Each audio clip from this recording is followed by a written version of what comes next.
But let's bring in someone who's in the middle of it, quite literally. Representative Steve Scalise from Louisiana, House Minority Whip. Mr. Morning, Representative, sir. thank you so much for being here.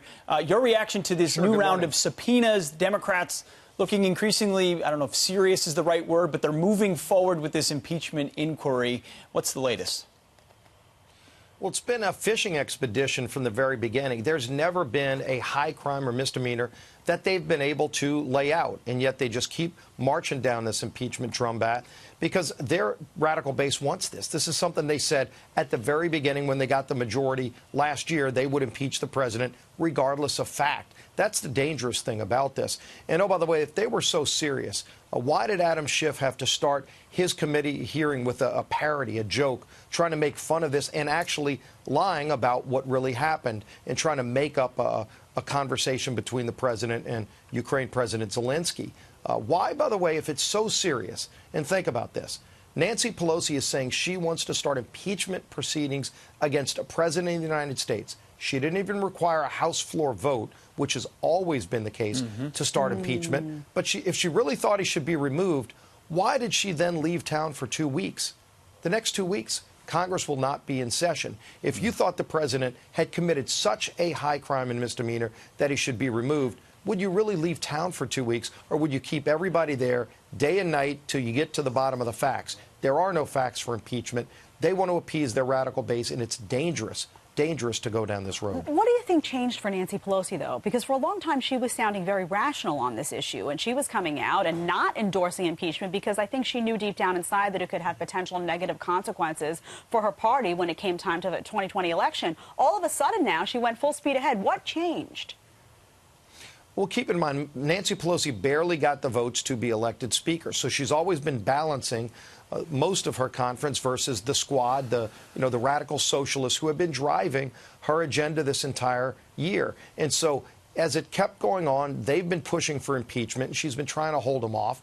And then you saw over the weekend, AOC, who really is driving the speakership, not Nancy Pelosi, AOC tweeted out really going after Democrats for not doing enough on impeachment.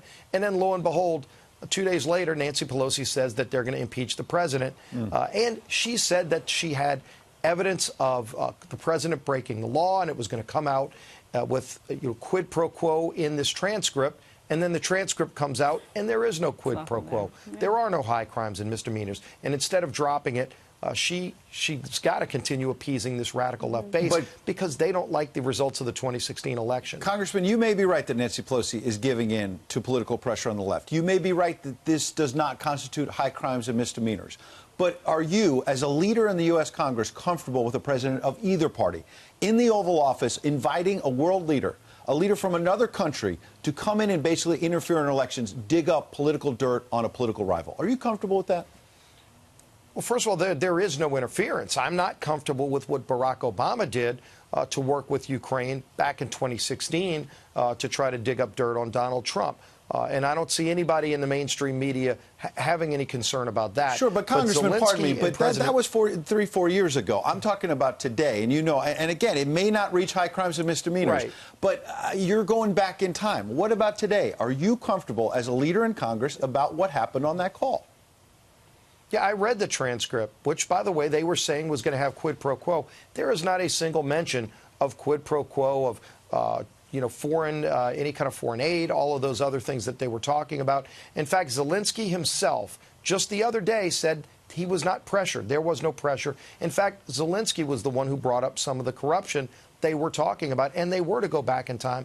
That conversation that was just released a few days ago between President Trump and Zelenskyy was talking about 2016 corruption. Some of the involvement that Russia had was being based out of Ukraine back in 2016, and they're still investigating it. Ukraine's still investigating it. President Trump is still real concerned about that corruption because he doesn't want it to happen again. It happened on Barack Obama's watch, the Russian interference with our election. But President Trump is trying to make sure it doesn't happen again. And that's what they were talking about in the context of the conversation about interference. Congressman, you're talking about a double standard. One of the people who pointed this out, who sometimes stumbles on the truth, but he's a left-winger, is Bill Maher. And on his program, he basically said it differently, but pointed out what you're saying. Here's what he had to say. The more I read about this, no, I don't think he was doing something terrible in Ukraine, but it's just so, why can't politicians tell their kids, get a job? It's too swampy. Get a job.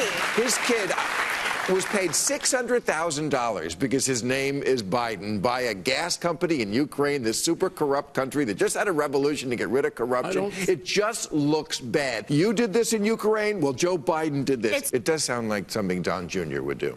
And if Don Jr. did it, it would be all Rachel Maddow was talking about. So speak to that hypothetical. Of course, if Don Jr. were doing that, the media would be all over it. Hunter Biden does it, and we're just now starting to realize there may have been some corruption on our side. Well, clearly there is a double standard. You know, they've looked into the president's kids, his son-in-law, all of his cabinet. They've been making baseless allegations for years since he became president, and there's been nothing to it.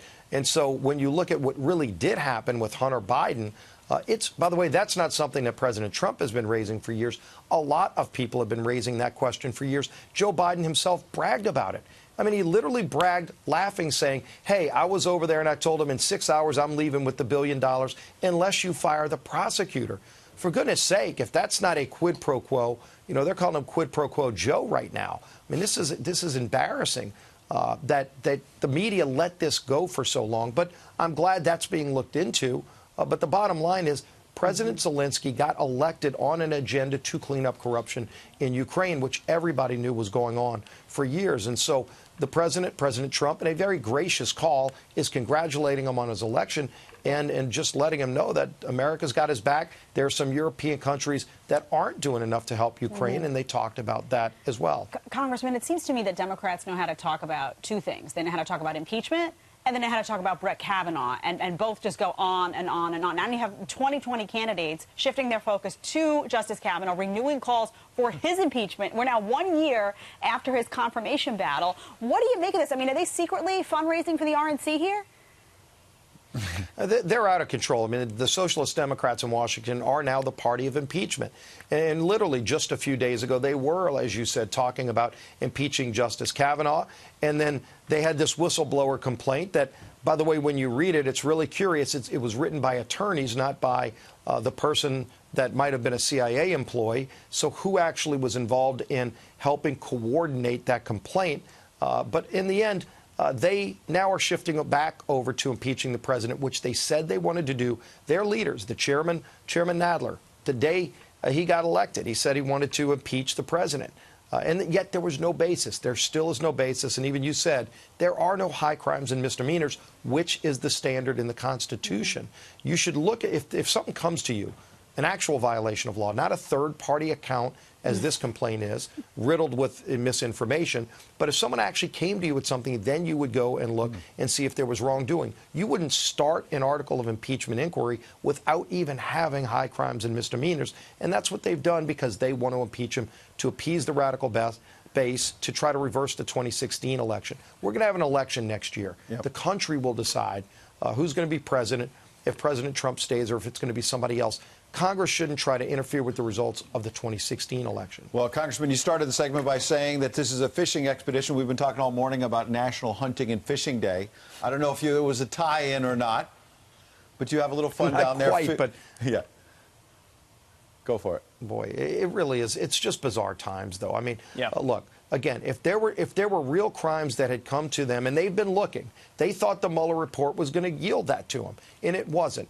And think about this. There are so many things we could have gotten done. USMCA, a better trade deal for America with the Canada and Mexico between the United States, could be law today. Yep. Over 160,000 new jobs. They won't even bring that to the floor. Lower drug prices. We passed a bill out of committee unanimously. Yep. Every Republican and every Democrat there are a lot of things on the agenda came together, that may fall and she by the won't bring wayside. that bill to the You're floor. absolutely right, Congressman. It's we appreciate a shame because a lot of really good things should be getting done. All right, have a good weekend. Thank you. Thanks appreciate so much. it.